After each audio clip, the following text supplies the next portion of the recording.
도심 빌딩 숲에 마르지 않은 옹달샘. 팍팍하게 살아가는 도시인의 오아시스, 옹달샘과 오아시스. 이는 도시 정글에서 치열하게 살아가는 현대인을 위한 봉은사 이미지다. 자연 스님을 큰 박수로 모시겠습니다.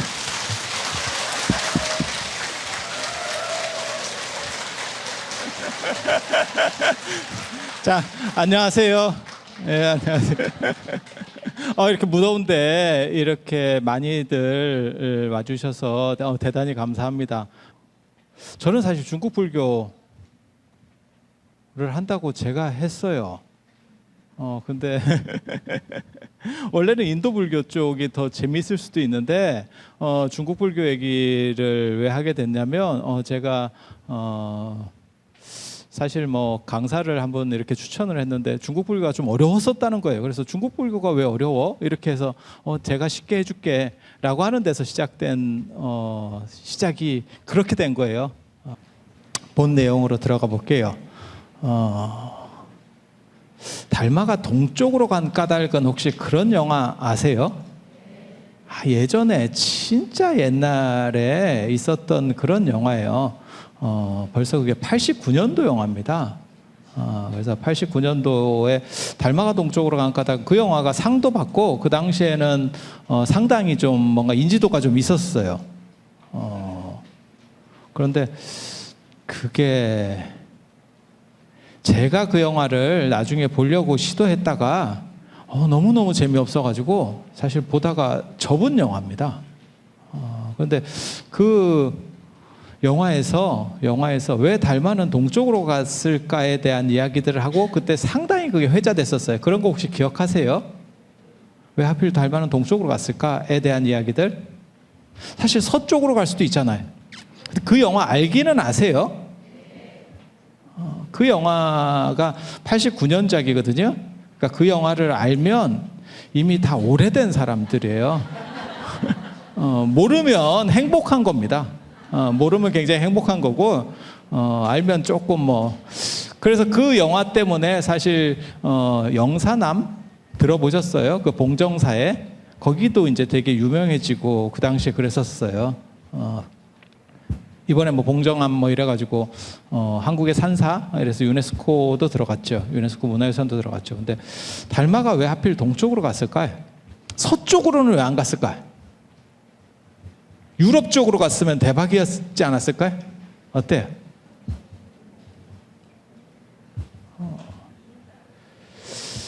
사실 불교가 서쪽으로 갔으면 더 재밌었을 수도 있어요. 근데 왜 하필 불교는 동쪽으로 갔을까? 인도하고 중국은 붙어 있어요. 붙어 있어요. 그런데 여기에 히말라야가 있으면서 서로 왔다 갔다 할 수 없도록 돼 있습니다. 그래서 실크로드를 타고 이렇게 돌아갈 수밖에 없는 구조죠. 근데 인도는 전통적으로 서쪽으로 무역을 합니다. 서쪽으로. 그래서 이렇게 돼 있고, 그리고 현재도 인도는 이쪽이 더 발전해 있죠. 마치 우리가 동쪽이 발전해 있듯이, 아니면 중국도 동쪽이 발전해 있죠. 근데 인도 쪽은 서쪽이 발전해 있어요. 그래서 인더스 문명 시대 때부터 메소포타미아 문명하고 무역을 했다는 거예요. 굉장히 재밌어요. 그래서 서쪽으로 계속 왔다 갔다 하고 있는 거거든요. 그런데 왜 가까운 서쪽을 놔두고 왜 삥 돌아서, 이게 말이 실크로드지 저게 거의 죽음의 길인데 저기를 돌아서 불교는 동쪽으로 왔을까요? 참 그게 진기하지. 만약에 불교가 서쪽으로 갔으면 기독교가 없어졌을 수도 있어요. 불교가 서쪽으로 갔으면. 왜 그런 일이 벌어졌을까? 그리고 이게 가능하다면, 인도가에서 불교가 이쪽으로도 가능하다면 왜 중국에서 중국 유교나 이런 것들은 인도로 못 들어갔을까? 그 역도 가능하잖아요. 왜 그랬을까?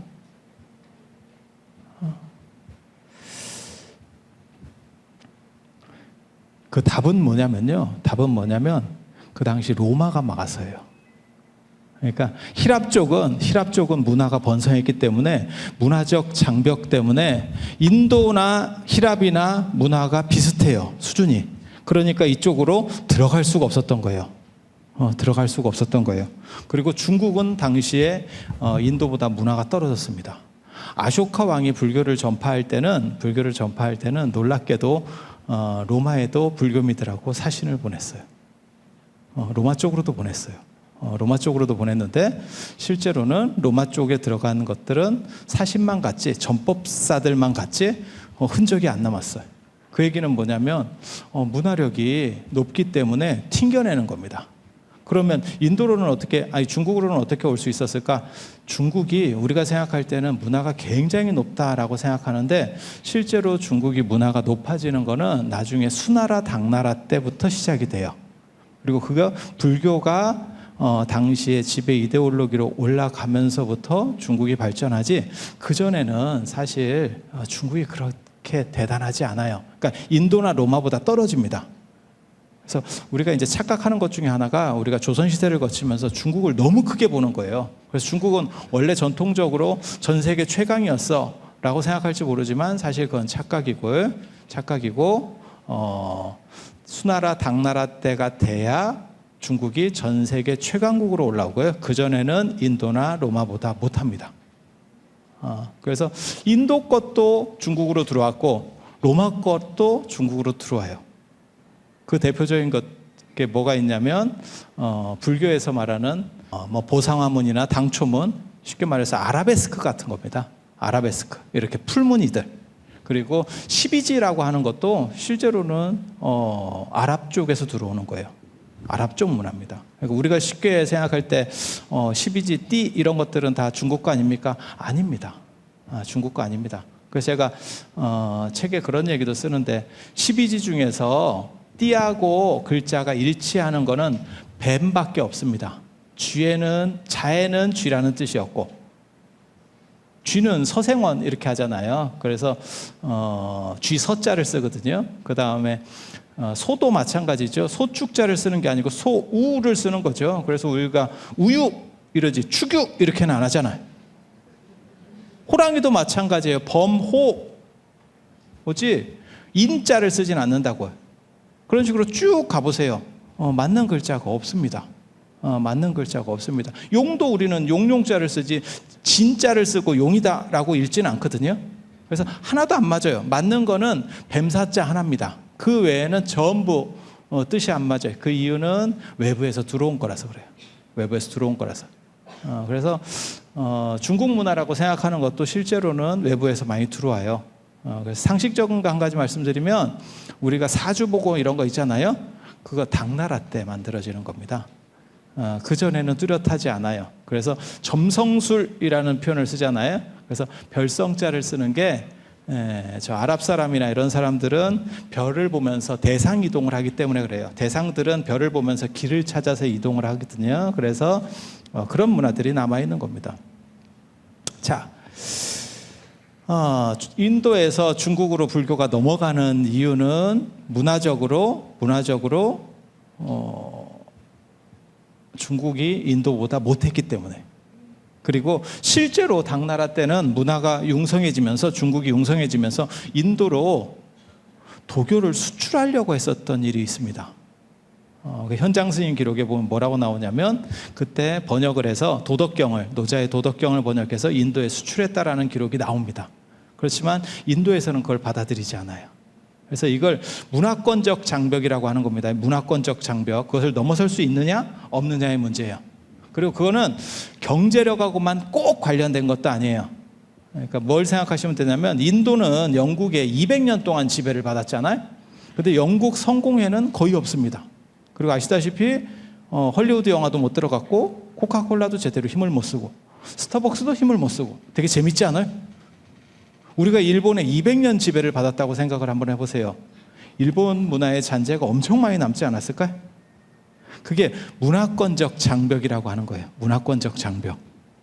그래서 중국 거는 인도로 제대로 들어간 게 없어요. 그런데 인도 거는 중국으로 넘어온 게 있고 그 중에서 가장 대표적인 게 불교입니다. 물론 동아시아로 넘어오면서 불교도 많이 바뀌어요. 그 가장 대표적인 게 부처님 얼굴을 보면 알 수 있죠. 인도 사람 아니잖아요. 불상을 보면 그런 생각 안 들어요? 인도에 저런 사람이 있을까? 인도 사람 아니죠. 동아시아 사람이죠. 그래서 바뀌는 부분도 있어요. 하지만 어깨를 들이낸다거나 안 그러면 머리 불상에서 보이는 머리가 파마 머리라거나 그런 것들은 전부 다 인도 거예요. 인도에서부터 유래한 것들.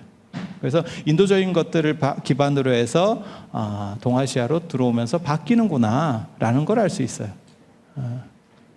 그래서 동쪽으로 이제 불교가 옮겨오기 시작하는데 그렇게 옮겨오는 첫 시발점이 언제냐면 AD 67년 후한 명제 때예요.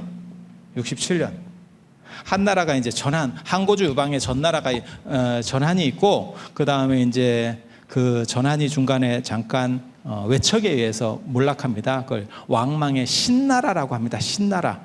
그리고 그게 다시 뒤집어지면서 후한 유수에 의해서 후한이라고 하는 나라가 들어서죠. 그래서 한나라는 중간이 끊어져서 전한 후한.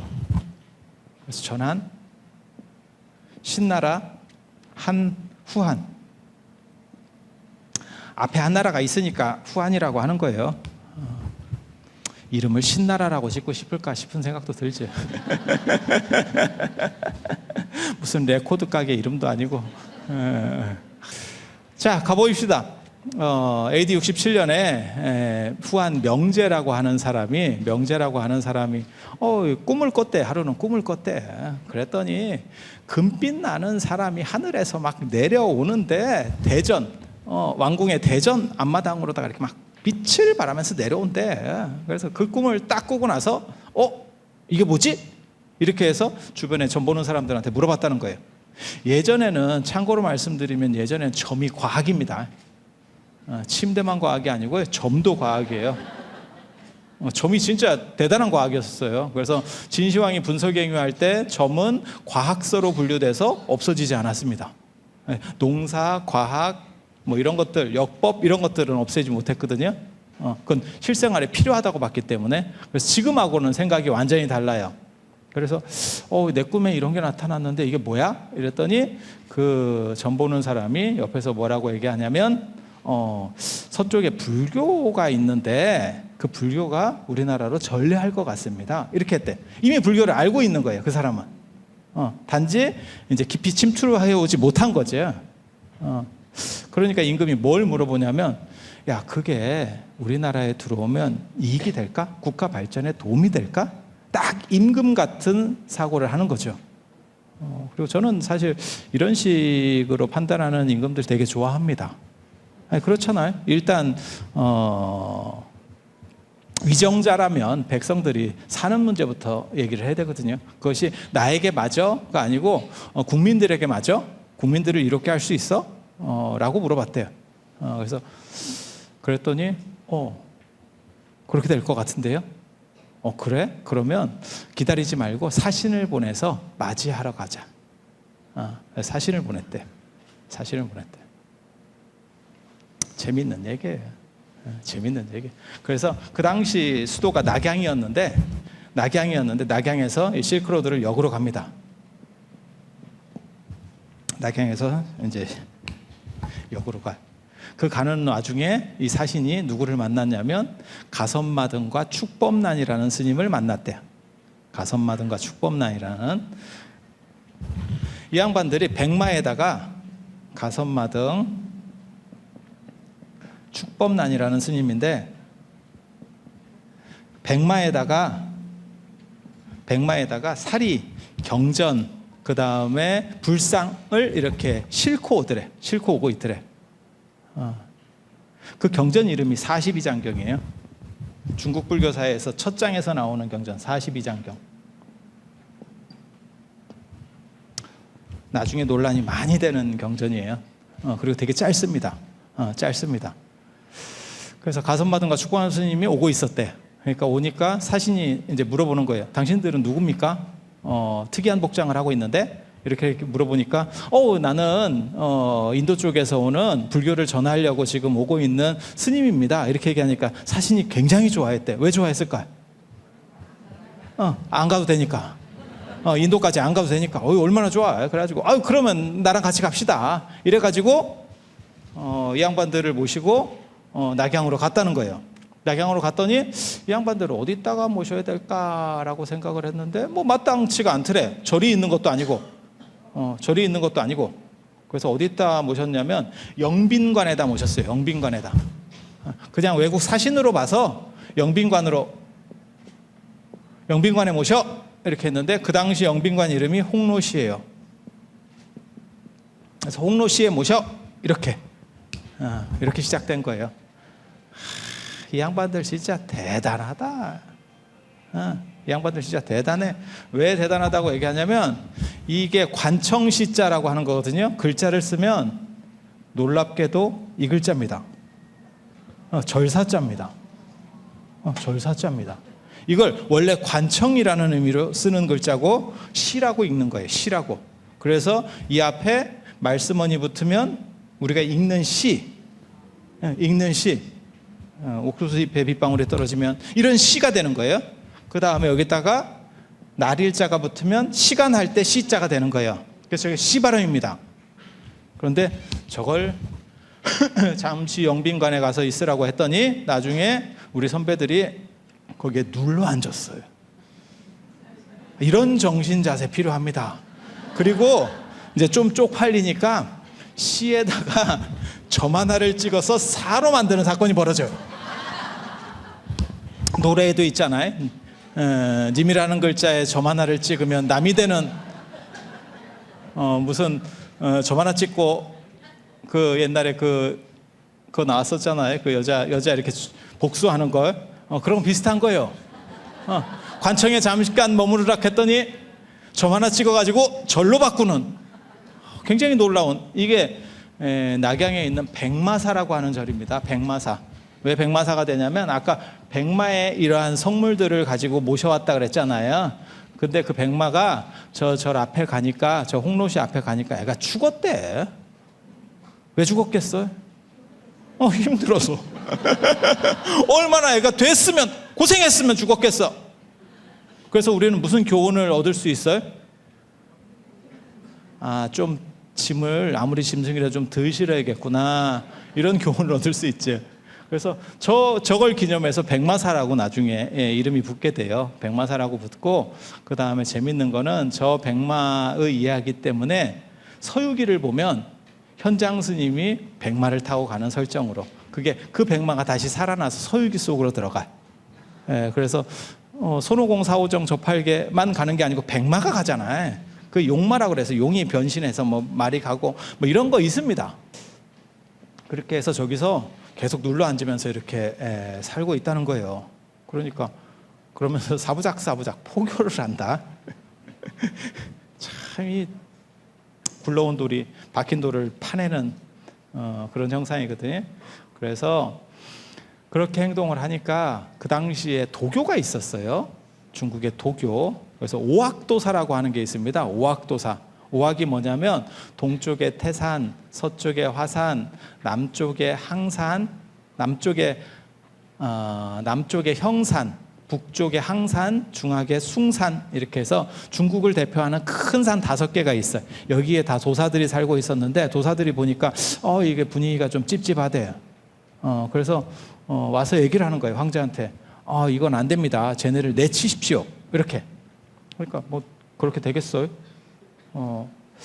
그래서 나중에 뭐라고 얘기하냐면 누구가 더 센지를 우리 경쟁을 합시다. 그래서 황제한테 뭘 제안했냐면요. 왜 그런 얘기를 하는지 저도 잘 모르겠습니다. 황제한테 뭐라 하냐면 나를 잡아서 도교하고 이 백마사 앞에서 도교하고 불교가 단을 차린대요. 단을 차리고 그 위에다가 도교의 성물들을 올려놓고 여기에 이제 불상, 사리, 그 다음에 경전을 올려놓고 일시에 불을 뗀대.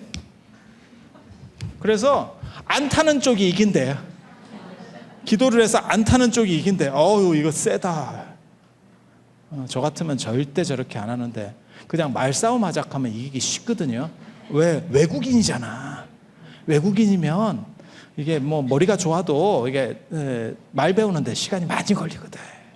말싸움을 하면 될 건데 쓸데없는 짓을 했어요. 쓸데없는 짓을 했어. 그렇게 해서 나를 잡아가지고 황제를 배석시키고 거기다가 기도를 하면서 불을 붙였대. 참, 불을 붙였대. 그래서 도교에는 천존상을 올려놓고 경전을 올려놓고 해서 불을 붙였대. 그랬더니 어떻게 됐을 것 같아요? 홀라당 탔어요. 그럼 나무나 종이로 된 게 불에 안 타겠어요? 여러분이 잘 몰라서 그러는데 종이는 불에 탑니다. 아니 그런 거예요. 그래서 홀라당 탔대. 그리고 불교도 불을 붙였는데 같이 붙였는데 이게 신기한 게 나온 거예요. 그게 뭐가 나오냐면 사리가 있었던 거야. 이 사리가 문제를 일으켜요. 사리가 빛을 발하면서 불 기운을 눌렀대. 그래서 불교 경전은 불이 이렇게 불길이 오면 누렇게 애가 뜨기만 했지 더 이상 타지를 못했대. 그래서 도교 경전은 시커멓게 타고 불교 경전은 누렇게 들떴대. 들떴대. 그래서 지금까지도 불교 경전은 노란색을 쓰고 도교에서는 까만색을 쓴다는 거예요. 표지를. 진짜. 절에서 의식집 이런 거 볼 때 혹시 표지 노랗게 쓰는 거 못 보셨어요? 그게 그런 이유예요. 그게 그런 이유. 여기서 시작된다는 거예요. 여기서 시작된다는 거예요. 그렇게 했더니 도사들이 쪽팔리다는 거예요. 시샘말로. 창피해 이제. 그래서 세 종류의 사람이 있었대. 의기가 있는 사람은 거기 비숙제 같은 사람이 있어요. 자살을 했대. 나는 인정할 수 없다. 자살하는 거예요. 멋있지 않아요? 저는 개인적으로 이런 사람 좋아합니다. 옳든 그르든 간에 자기 소신에 목숨을 걸 정도의 사람이면 충분히 나름의 가치는 있어요. 그리고 또 한 종류의 사람은 우리가 능력이 부족한갑다. 그래서 산에 들어가서 찌그러졌대. 뭘 어떻게 하겠어요? 그리고 또 한 종류의 사람은 저쪽이 센갑다. 그래서 불교로 전향했대. 불교로 전향했대. 그래서 세 종류가 있다는 거예요. 이렇게 해서 시작된 게 백마사예요. 본격적으로 가동된 게 백마사고, 이렇게 관청으로 들어갔기 때문에 오늘날도 절에서는 종이나 북 같은 거를 칩니다. 그 종이나 북은 원래 황제나 임금의 권위를 상징하는 거예요. 황제나 임금의 권위. 우리도 그런 거 있잖아요. 우리나라에서 가장 대표적으로 치는 종, 보신각종. 그리고 예전에는 성문을 열고 닫을 때 종과 북을 쳐서 성문을 열고 닫고를 해요. 그게 지금 사찰에서 예불을 하는 거하고 거의 비슷하다고 생각하시면 돼요. 그래서 제가 그런 얘기 하는데, 전에 이 보신각에 원래 무슨 종이 매달려 있었는지 아세요? 원각사 종이 매달려 있었어요. 전두환 대통령 때 얘기예요. 전두환 대통령 때 얘기. 전두환 대통령 다 아시죠? 다 오래된 사람들. 다 오래된 사람들 뭐. 그렇게 해서 원래 원각사 종이 매달려 있었고 그게 보물 2호였는데 나중에 이제 전두환 대통령 때 저게 오래된 보물이고 그러니까 저 종을 박물관으로 옮기고 새로운 종을 만들자라고 했었고, 그걸 이제 주도했던 사람들 중에 기독교인들이 있어요. 왜 불교 종을 제하의 종으로 치느냐라고 하는 걸 이제 문제로 걸었던 거예요. 그런데 흥미로운 거는 오늘날까지도 33번 친다는 거. 제하의 종 33번 치는 거 아시죠? 이게 부처님이 도리천이 33이라는 뜻입니다. 부처님을 모시는 곳이 도리천 위라고 생각을 해요, 불교에서는. 그래서 그걸 수미단이라고 하고, 도리천이 수미산 꼭대기를 도리천이라고 하거든요. 그래서 그 부처님을 상징하는 게 33번 종을 치는 거예요. 사찰에서도 33번 종을 칩니다. 그래서 부처님을 모시는 법식은 그대로 있고 종만 바뀐. 그래서 제가 그런 얘기 하거든요. 기독교인들이 생각하는 게 저 정도에서 끝난다. 언제나 쉽게 말해서 종만 바꾸면 된다고 생각했지만 그 안에 우리가 또 다른 걸, 우리 선배들이 또 다른 걸 원했던 거야. 딱 심어놓은 거 바꾸기 어렵게. 아무튼 옛날에 우리 선배들 대단한 사람 많습니다. 오늘날도 저 백마사에 가면 가성마등과 축법란에 무덤이 있습니다. 그 당시는 화장할 때가 아니에요. 그래서 무덤이 있어요, 무덤이. 그래서 이 백마사라고 하는 게 중국 최초의 절이고 그렇지만 불교가 이때부터 활성화되느냐? 그렇지는 않습니다. 불교가 중국에서 본격적으로 움직이기 시작하는 거는 우리도 마찬가지예요. 지금 현대사회에서 가장 크게 늘어나는 종교 뭔지 아세요? 기독교? 기독교 아닙니다. 기독교 아닙니다. 제일 크게 늘어나는 종교 한국 사회에서 이슬람입니다. 이슬람이 아주 큰 폭으로 늘어나고 있어요. 우리가 잘 못 느껴서 그래요. 왜냐하면 공단이나 이런 쪽에 이슬람 쪽에서 들어오는 이슬람 문화권에서 들어오는 노동자들이 있어요. 그런 분들이 우리나라에 정착하거든요. 그러니까 도시에 살면 그걸 잘 몰라요. 근데 공단 쪽에 가면 그렇게 외국인 노동자들이 많이 있습니다. 뭔 뜻인지 아시죠? 중국도 마찬가지예요. 불교도 처음에 힘을 썼느냐? 안 썼어요. 저거는 그냥 불교가 들어갔다는 내용들이지 불교가 표면화되는 거는 그거보다 훨씬 뒤의 얘기입니다. 언제 표면화되냐면 후한이 몰락하고 그 뒤에 들어서는 시대가 삼국시대입니다. 우리나라 사람들이 어떻게 보면 중국 역사 중에서 제일 잘하는 게 저 삼국시대. 삼국지라고 하는 거를 이렇게 조금씩 다 안 읽어본 사람이 별로 없잖아요. 전지를 다 읽는다는 건 굉장히 어려운 얘기고 그것도 참 진기하지. 참 진기해. 서울대 그 사학과의 박한재 선생이라고 하는 사람이 있는데 그 양반이 저 삼국시대 전문가예요. 그런데 자기는 책을 쓰면 안 팔리고 이문열은 전공자도 아닌데 더럽게 잘 팔아먹고 있다. 인세만 수백억을 번 것 같다. 이렇게. 근데 희한하게도 우리나라에서는 뭐 남자면 삼국지를 3번을 읽어야 된다. 뭐 이런 쓸데없는 속설이 있어요. 남의 나라 소설책을 3번씩 읽으라고 하는 건요 굉장히 특이한 문화입니다. 그게 중국에 어떻게 보면 약간 종속돼 있었던 그런 시대적 한계, 그다음 슬픈 현실이에요. 아마 지금 애들한테는 전혀 먹히지도 않을 것 같은. 덕분에 되게 재밌죠. 뭐가 재밌냐면 머리 좋은 사람 하면 제갈량이 떠오르고 장군 하면 관우가 떠올라요. 을지문덕이나 뭐 이런 사람들, 우리 강감찬 장군, 뭐 이순신 장군, 김유신 장군 이런 사람은 관우한테 게임도 안 돼. 근데 더 웃기는 건 관우는 제대로 못 이겼어요. 그 나라가 망하고 자기 몸도 결국 목이 잘려서 분리돼서 죽었죠. 그렇게 생각하면 사실 우리나라 장군들이 훨씬 더 대단한 거거든요. 그리고 전 세계 전쟁사에서 가장 대단한 장군은 사실은 한 방에 끝낸 장군으로만 치면 을지문덕이에요. 그때 100만 그 이상 동원됐습니다. 거의 200만이 동원됐어요. 근데 그걸 한 칼에 끝내버린 거예요. 참 대단한 거거든요. 근데 우리는 을지문덕, 뭐 살수대첩 이렇게만 기억하지 장군 하면 떠오르는 건 내나 관우요. 삼국지에서 이렇게 세뇌된 어떤 문화 때문에 그래요. 그리고 대부분 삼국지는 사실은 사기입니다. 사기입니다. 그래서 관우가 움직일 때는 1대1로 싸우던 시절도 아니에요. 그건 나중에 원나라 때부터 경극이라는 게 발전을 해요. 그러니까 무대 위에서 전쟁을 해야 되는 거야. 무대 위에서. 그러다 보니까 1대1 전쟁신으로다가 바뀌는 거예요. 그래서 우리가 알듯이 관우가 그렇게 막 앞에 나가서 싸우고 막 이렇게 했었던 거는 역사적으로는 거의 희박한 얘기입니다. 지금 장군들처럼 뒤에 짱 박혀서 싸우는 거예요. 앞에 나가는 거는 일반 민병대들이 나가는 거고 쭉 일반 보병들이 나가는 거고. 그래서 시절 자체가 달라요. 그래서 삼국지라고 하는 문화는 굉장히 재밌는데 그걸 통해서 뭘 최소한 알 수 있냐면 삼국시대가 처음 시작될 때 군웅들이 활과할 때를 보면 그때 어디서 시작되냐면 삼국지를 처음을 딱 열면 누가 나오냐면 황건적의 난에서 시작돼요. 황건적이 노란색 요 테두리를 두르고 나오는 노란색 수건으로 머리를 감고 나오는 사람들이에요. 역사책에 보면 고려시대 때 보면 홍건적의 침입 이런 것도 있거든요. 홍건적은 빨간 띠 두르고 오는 놈입니다. 황건적은 노란 띠. 되게 구분하기도 쉽죠.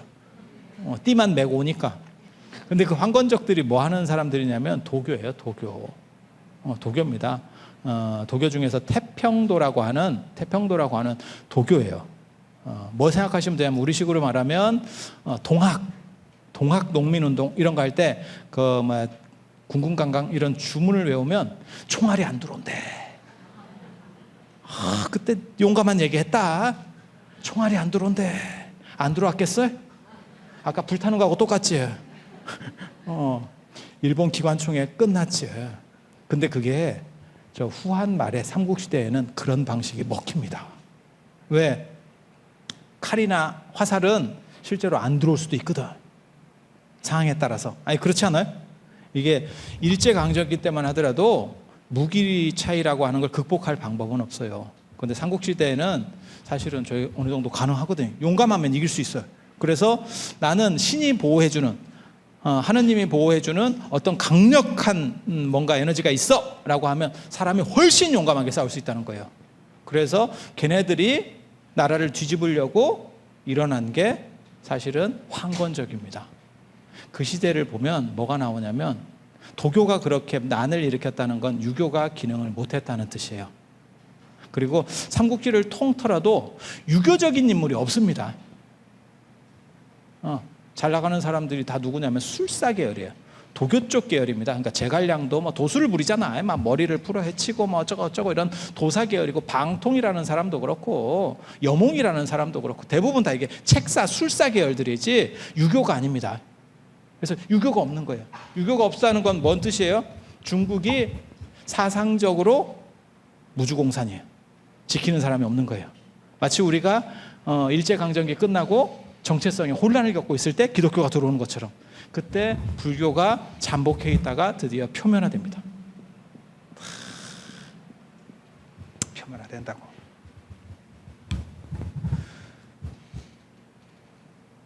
그 시절에 삼국지 맨 마지막에 읽으면 삼국통일 누가 하죠?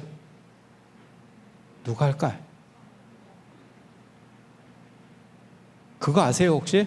삼국지가 우리는 조조 중심으로 보잖아요. 그게 주자적 사고예요. 주희라고 하는 사람이 그런 생각을 하는 거예요. 원래 정통은 위나라 유비 중심으로 보잖아요. 위나라 조조가 정통이고 우리가 삼국지에서 볼 때는 총나라 유비를 보잖아요.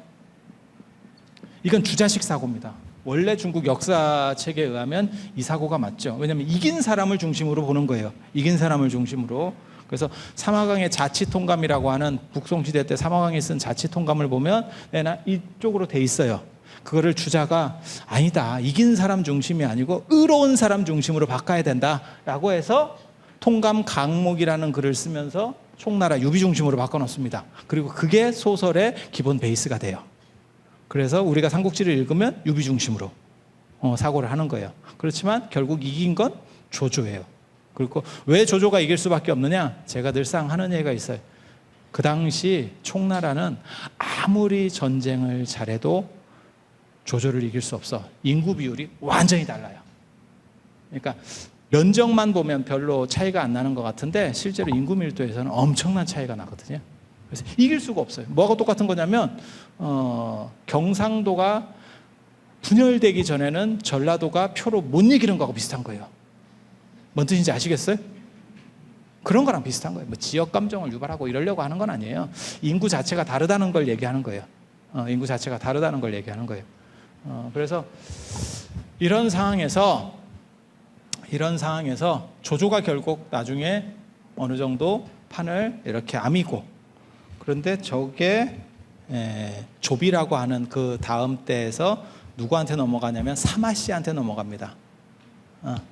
사마염이라고 하는 사람이 나오고, 이런 역사 얘기하니까 또 굉장히 힘들어하시는 분들이 있는데 그렇게 어려운 얘기하는 거 아닙니다. 그렇게 어려운 얘기하는 거 아닙니다. 그래서 사마염이라고 하는 사람, 사마소에 의해서 진나라가 만들어져요. 삼진의 진나라. 그래서 이때부터 어떤 나라가 생기냐면 위진남북조 시대. 이 조조의 위나라부터 사마염의 진나라에서 시작되는 위진남북조 시대. 그래서 북쪽에는 이제 만리장성 밖에 있는 오랑캐들이 내려오고, 남쪽에는 한족들이 도망가서 사는 위진남북조 시대. 그래서 북쪽을 그 당시에 뭐라고 얘기하냐면 5호 16국 시대라고 해요. 이제 좀 지나면 5호 16국 시대. 선비흉노 갈저강이라고 하는 5개 오랑캐들이 밖에 있다가 만리장성 밖에서 남하에서 여기서 16개 나라를 세워. 그래서 그걸 5호 16국 시대라고 하고, 남쪽에는 송건의 오나라부터 해서 오, 동진, 송제, 양진 해서 6조 시대라고 하는 게 열립니다. 그걸 합친 게 위진남북조 시대예요.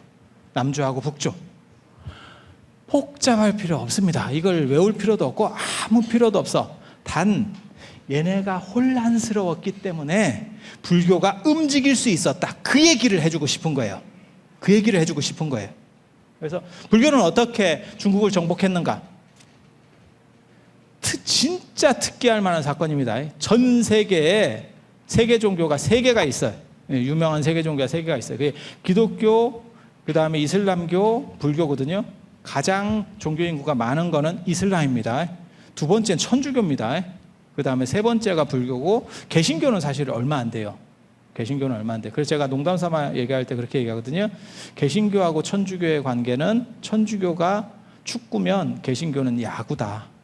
야구하는 나라는 얼마 안 된다. 실제로 우리가 마치 개신교가 많으니까 전 세계적으로 개신교를 믿나 이렇게 생각하지만, 유럽에 가봐. 개신교 교회가 얼마나 있어요? 거의 없어요. 거의 없어요. 남미에 있겠어요? 없어. 그래서 그런 거하고는 약간 다릅니다. 그런데 굉장히 재밌는 게, 이슬람도 그렇고 천주교도 그렇고 새로운 문화권을 점령해 본 적은 없어요. 봐봐. 인도하고 인도 차이나 반도 제일 불쌍한 놈들이 이놈들이에요. 왜? 자기네는 이름도 없어. 인도하고 중국의 사이에 있다 그래서 인도 차이나 반도요. 인도하고 중국 사이의 반도, 이렇게. 여기는 인도 문화권이에요. 인도 문화권에 천주교가 들어가요? 못 들어가요. 이슬람이 들어가요? 못 들어가요. 이슬람이 다 밀려나고 결국은 이렇게 됐다고. 방글라데시하고 파키스탄하고, 파키스탄, 방글라데시 이렇게 되거든요. 못 들어가.